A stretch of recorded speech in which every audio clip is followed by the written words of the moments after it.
Hey guys, I hope everybody's having a fantastic day. Whether you're watching this in the morning, in the afternoon, or in the evening, I am glad you are here. Real quickly, I want to say thank you to all the channel members. Thank you, thank you, thank you. I appreciate y'all's support so much. And I want to say thank you to anyone who takes the time to subscribe to the channel. It really helps me out as well. And thank you to anyone who just comes in and watches the content. You guys are all great. I appreciate it. I hope you like it. Today, what we're going to do is kind of our knife comparison.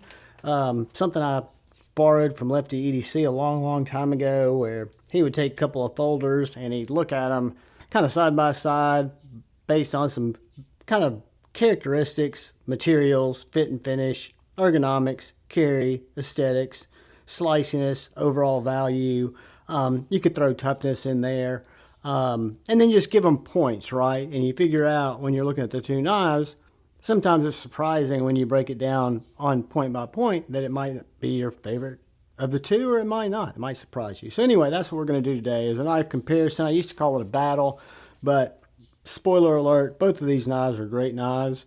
We're going to be comparing the LT Wright Frontier First with the Brisa Scara 60, right? So the main difference here is you're looking at an American knife compared to a Finnish knife or knife made in Finland. Both, I think, are very high quality knives. But what we'll do is we'll get into them. So the Brisa Scara 60 didn't come with this clip. I put this clip on it. Is a little small fixed blade knife, RWL 34, really done well. A good little EDC knife, in my opinion, a little tough, thicker bladed EDC knife.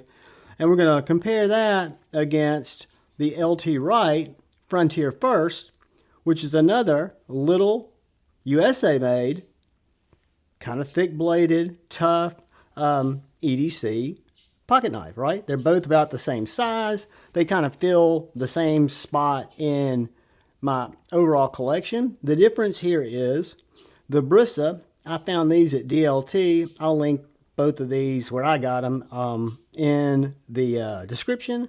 But the Brisa comes in right around 139 bucks. Now keep in mind handle materials, and if it has a liner, things like that will vary it a little bit, but right around 139 bucks.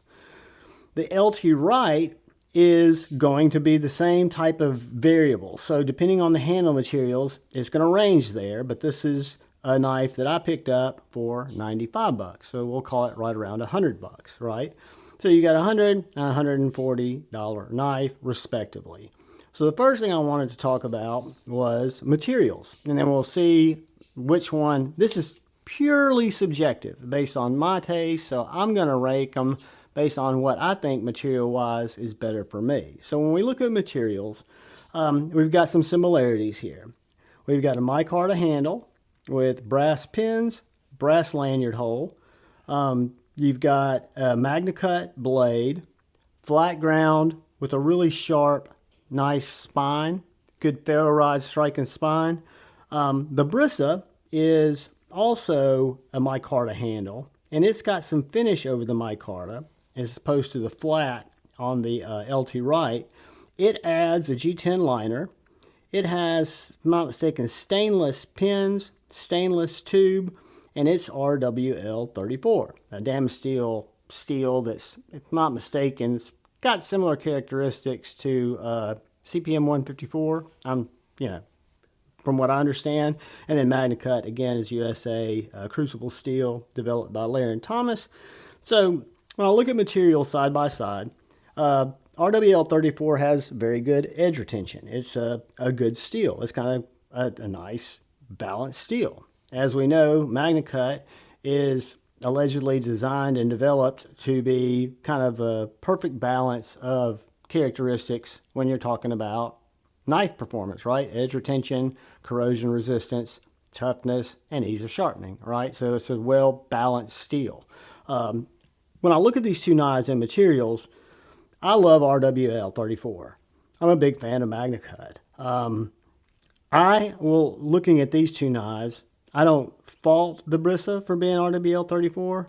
I'm just kind of more, I guess, caught up in the MagnaCut seeing what it will do. I've sharpened neither of these knives yet because they haven't needed it. They've held an edge pretty well for what I've used them for.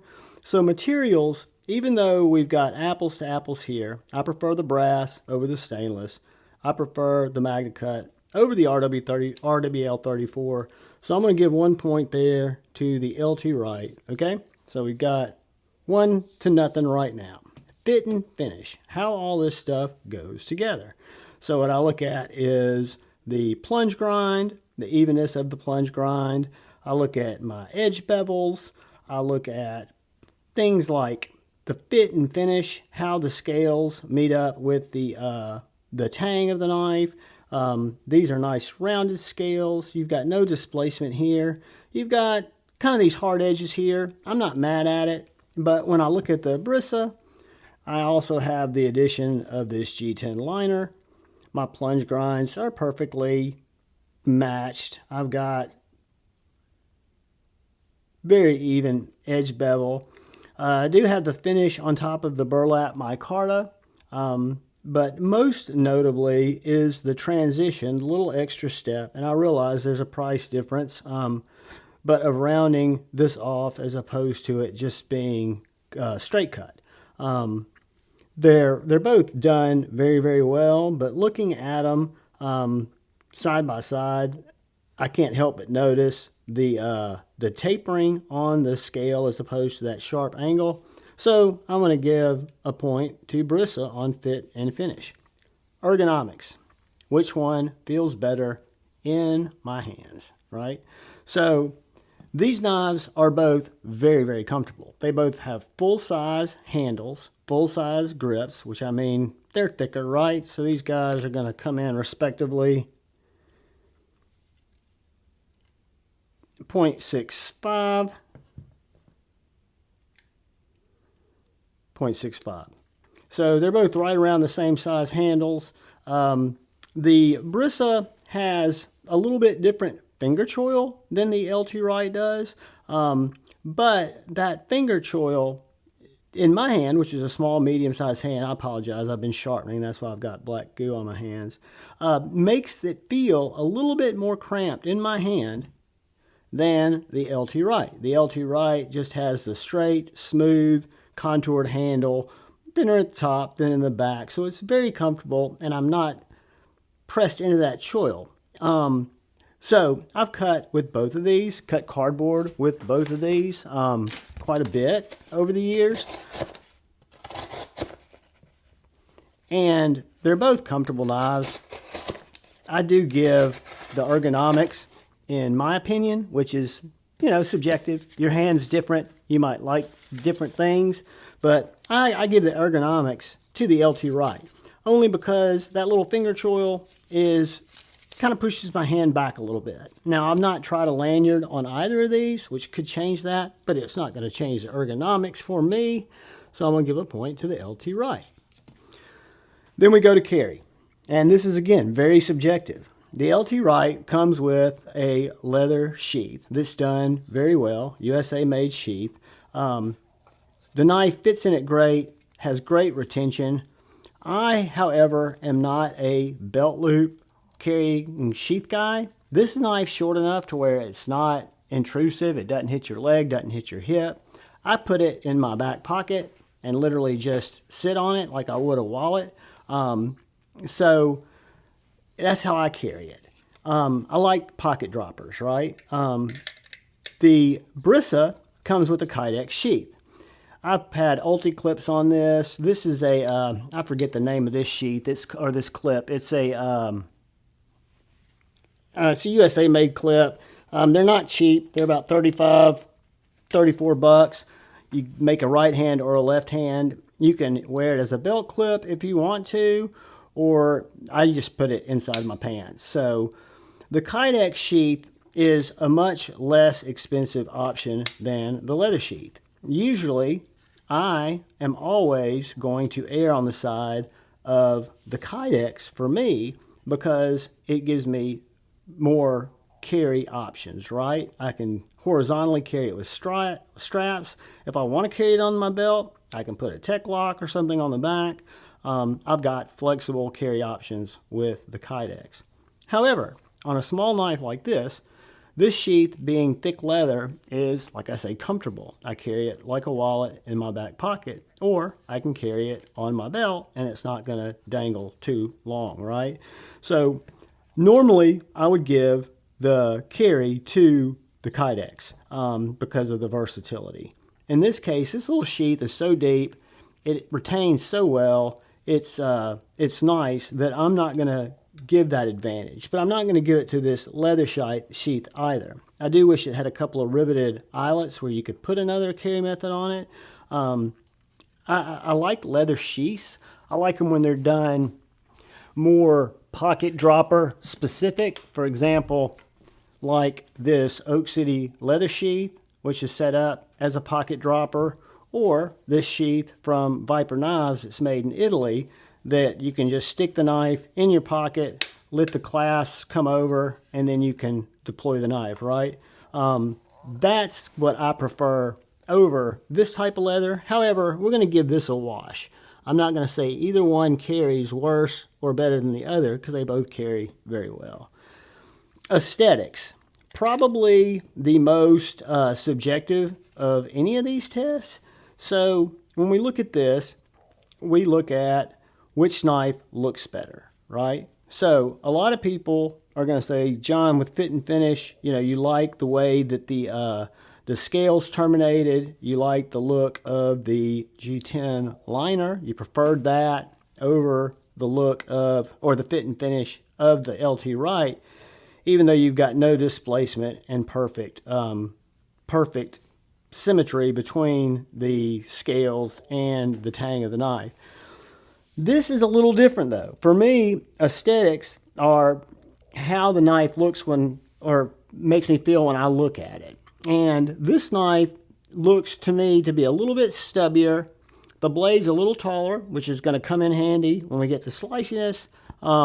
However, looks to me, if I look at both of these knives quickly or over time, I like the balance of the LT Wright. I'm a fan of the look of the LT Wright over the Brisa Scara. They look very similar. This reminds me of kind of an old-time knife that I had when I was a kid. I'm going to give the aesthetics to the LT Wright. And again, is any of these differences that I'm pointing out, even from materials, these knives are both very, very close in what they do and how I use them, and they're both favorites of mine. They're both knives that are going to stay in my collection. You can't go wrong with either one if you like something different than me. Again, this is just my opinion. So sliciness. Let's see what we've got. And they're both flat ground blades. They are both about, let's see what our blade thickness is. I think our Brisa is going to be a little thicker. So we've got a blade stock of 0.13 versus 0.1170. And you've got two flat ground blades that the Brisa being taller is going to give it more room to get thinner. The geometry to me looks quite similar. But let's start with the LT Wright and MagnaCut.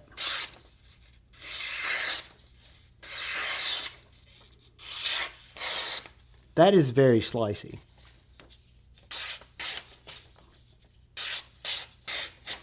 This is very slicey and is not making as much noise going through the paper, which just means it's got a toothier edge. What it does have is a little bit longer blade. That was me hitting the plunge. This knife is super toothy.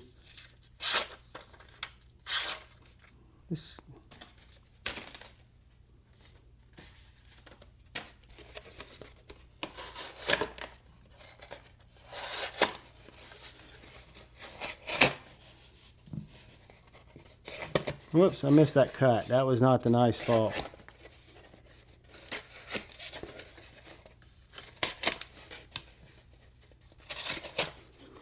Yeah, guys, they're both very, very slicey. However, and this is a bit of a conundrum. Maybe I should look at this more of a wash than given a point, because the toothiness of the LT Wright, i.e. the grit that it was sanded to, or sanded, flashing back to my woodworking days, that it was sharpened to, is a little toothier edge than the Brisa. The Brisa has a little less noise going through the material. However, you don't feel any real layback in performance going through the material. I like, even though this blade's a little shorter, I like the fact that it's a little bit longer. They're both, again, fantastic knives. I'm going to let that be a sliciness push because they both slice great. I'm not slicing wood. I'm not slicing a sandwich. I'm slicing paper and cardboard. For me to really test it to my use, I'd have to open a couple of bags of cat food. I just don't have them here. So then it comes down to overall value. So guys, for me, this is, again, subjective. You've got fit and finish that's fantastic on both of these knives.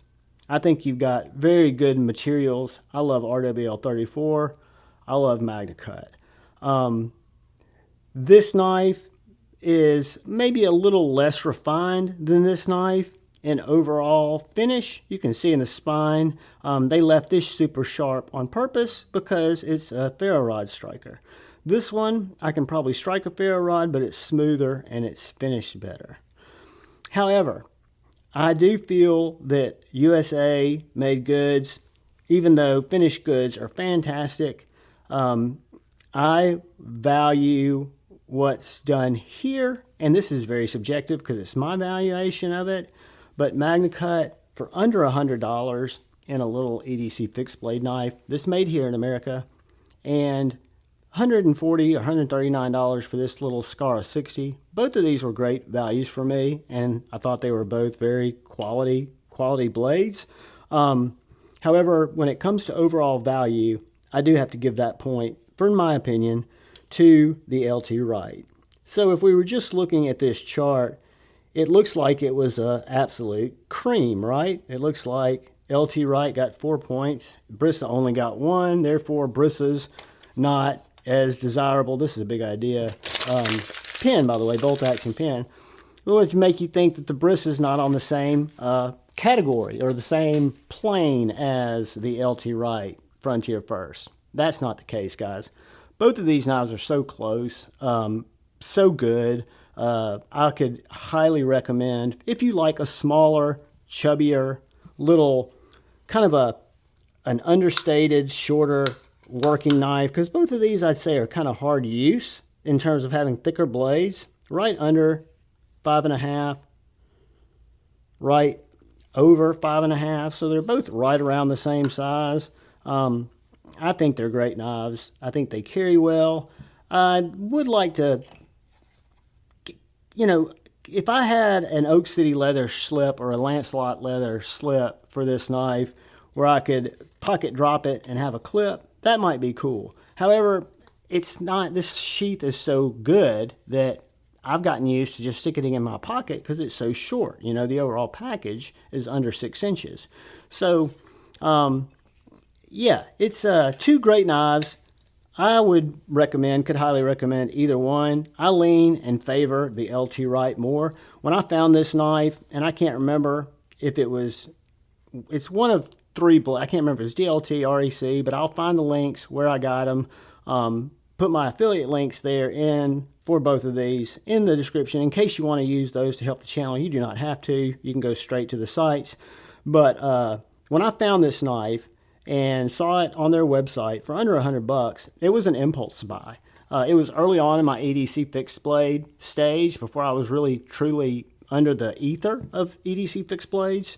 But I was really impressed when it came in. I was glad to support a USA maker.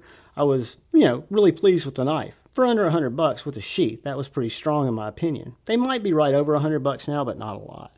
Guys, thank you for taking the time to watch my knife comparison. I know it's a little weird, trying to kind of come up with different ways to do content, to come up with better ways to do content, right? I want it to get better for you guys, and you guys continue to watch. So with that in mind, I do want to say thank you. If you're so inclined, hit the like button. If you'd like to give me a subscribe, hit that subscribe button down below and that bell notification icon. But most importantly, please look out for the guy or gal to your left. Please look out for the guy or gal to your right. Please look out for each other. Go forward with love in your heart and choose debate, not hate. I love you all. Peace.